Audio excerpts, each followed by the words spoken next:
Hi, my name is Rick Belliveau and I'm with Highland Home Inspections, and I want to just talk to you very briefly about ground fault circuit interrupt outlets. You probably have these in your home somewhere, and I want to address two cases.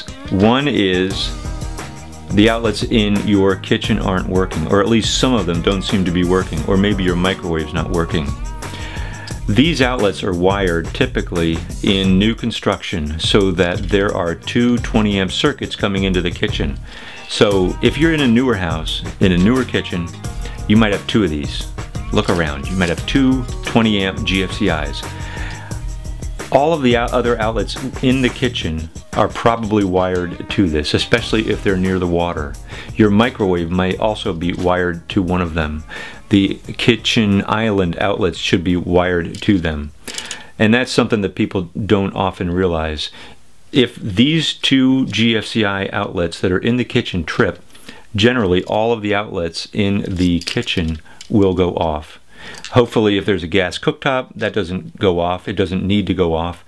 And even more, the refrigerator hopefully does not go off. There's no sense having a refrigerator wired into that because you'll lose your food. Here's a second scenario. None of the outlets in the bathrooms are working.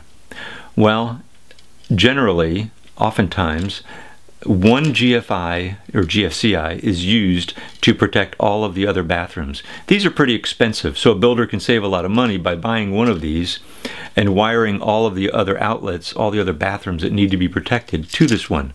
So, where I live, a lot of times the builder will put this in the powder room on the first floor, and all the outlets in the master bathroom, the second floor hall bathroom, and maybe the basement bathroom are wired to it.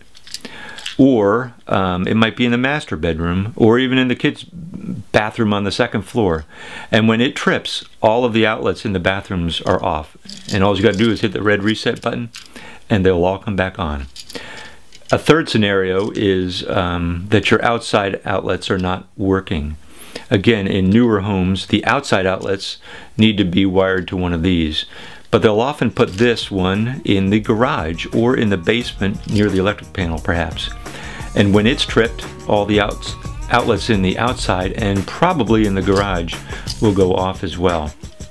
So if you have outlets that aren't working and you know it's not an electrical failure of some sort, and it's in a kitchen or in the bathrooms or outside or in the garage, check your GFCIs. Check the two in the kitchen for the kitchen outlets, check the one in the bathroom for the bathrooms, and check the ones that are the GFIs that are either in the garage or in the basement that may be protecting the outside outlets in the garage.